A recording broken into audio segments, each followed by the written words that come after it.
Hello, my name is Rebecca, and this video walks you through some basic hip mobility exercises that I use to warm up for and improve my wushu. Mobility exercises work on your range of motion as well as strength and control in those extended positions.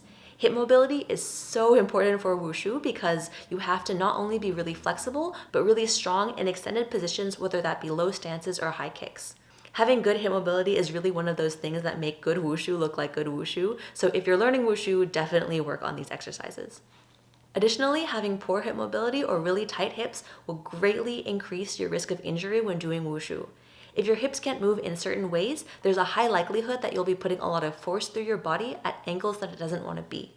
I've seen a lot of hip mobility related injuries over the years and wanted to make this video to decrease the likelihood of that happening to you. Once upon a time, I used to be able to do wushu without really warming up first. I could stretch a little bit, get my nervous system on, and then be good to go. But as I got older, that started to change a little bit. It seemed like one day, all of a sudden, anytime I would do wushu, something new would hurt. And I was completely infuriated until I learned to warm up properly and really focus on my hip mobility. Doing these exercises greatly decreased the incidence of me getting all of those minor tweaks from doing wushu, and I've also felt an increase in the strength and power that I have in my kicks and stances. So today I'm going to walk you through what I do. I do these exercises every single day before I do wushu, before I do any type of kicking, sometimes when I wake up in the morning. Honestly, do these as much as possible if you're learning wushu.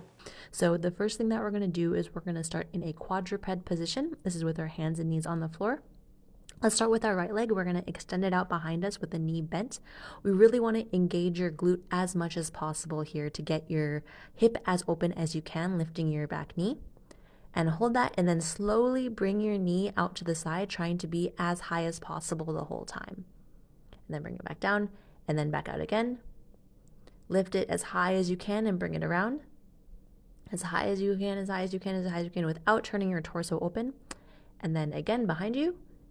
And make that nice big circle. Don't turn your torso, but try to open your hip as much as possible. And back down. To the back again. Big circle. Lifting, lifting, lifting, lifting, lifting, lifting, lifting, lifting. And back down.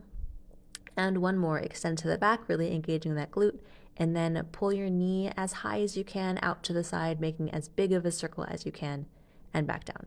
All right, let's do the other side. So extend your left leg behind you with your knee bent, engaging your hip, engaging your glutes as much as possible. Squeeze, squeeze, squeeze, and then bring it around to the side.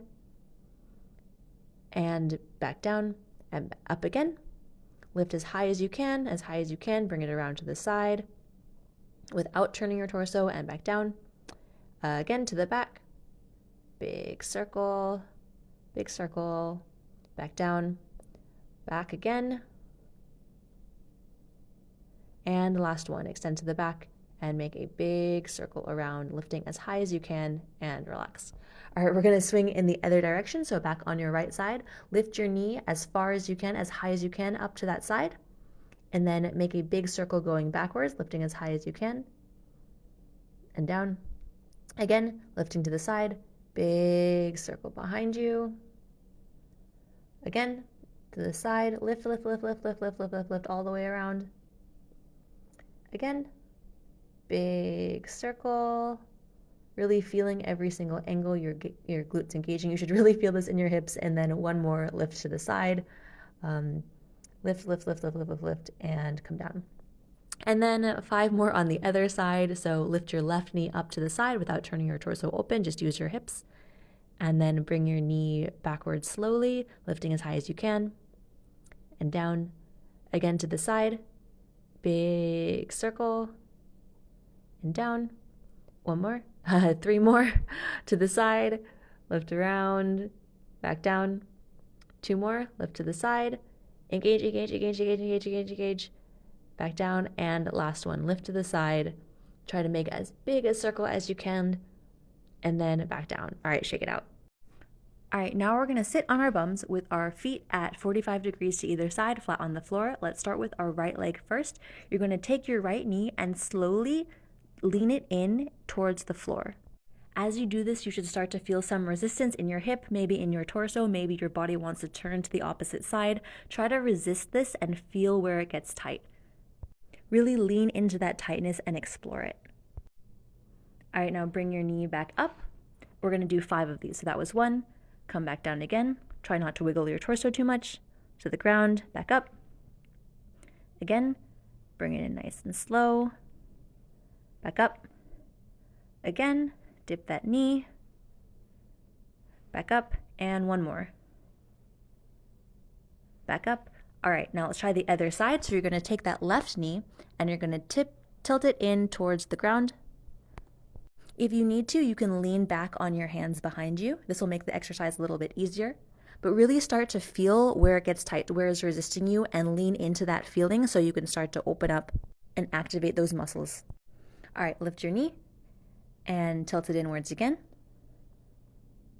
Back up. Slowly back in again. Slowly, slowly, slowly, feeling where you feel it in your hip and your torso. Back up. Again. Back up. And one more. Tilt that knee. Feel that stretch through your hip, and back up. The next thing that we're going to do is not necessarily for reps, it's just moving around through our caustic squat or drop stance position. We're just going to spend a few minutes with our feet out wide like this and our weight close to the ground as low as you can get it. And then you're just going to try to move back and forth between your feet. So your weight should be on one side, and then you can bring it over to the other side. You can notice here, so wherever you put your torso, whether it's lean forward, whether it's straight up, whether it's turning towards that leg, you can feel how that changes how your hip is feeling. It changes how much tension is in your hip, what is being activated, and what is being stretched. And so we're just gonna go back and forth a bunch of times, maybe facing the extended leg, and then maybe facing forward, maybe moving around that extended leg so it's pointing towards forward or pointing upwards.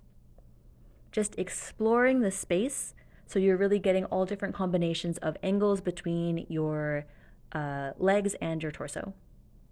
While doing these, I like to use my hands as I'm moving back and forth. Really, there are a lot of small muscles in here that are probably not very strong, and I just want to find them and activate them rather than putting them under a ton of tension. So yeah, turn that leg so your knee is down, and then you can turn it back up. You can turn to face that extended leg. You can lean towards your extended foot, and then slide over to the other side, just really exploring all of those different muscle combinations in your hips and feeling what gets activated as you're at different angles. All right, good job. All right, the last exercise are glute bridges. So you're gonna lie flat on your back with your heels close to your butt, feet flat on the floor. First, engage your core. You're going to be lifting your hips, but you don't want to just arch your back into it. You're going to start with your core engaged and then slowly rotate your hips so that your butt lifts off the ground. The idea here is that you want to be opening the angle between your torso and your thighs as wide as possible, but you don't want to be just arching your back into it because that will leave an angle between your torso and your thighs. You want to turn your hips as much as possible to open them up, keeping your core engaged. All right, so get to as extended of a position as you can with your hips all the way rotated and lifted. And we're gonna hold that for 10, 9, 8, 7, 6, 5, 4, 3, 2, 1. Come down. If you do this correctly, that should actually be pretty tiring. You should feel it in your hamstrings and your glutes and the stretch across your hip flexors as well.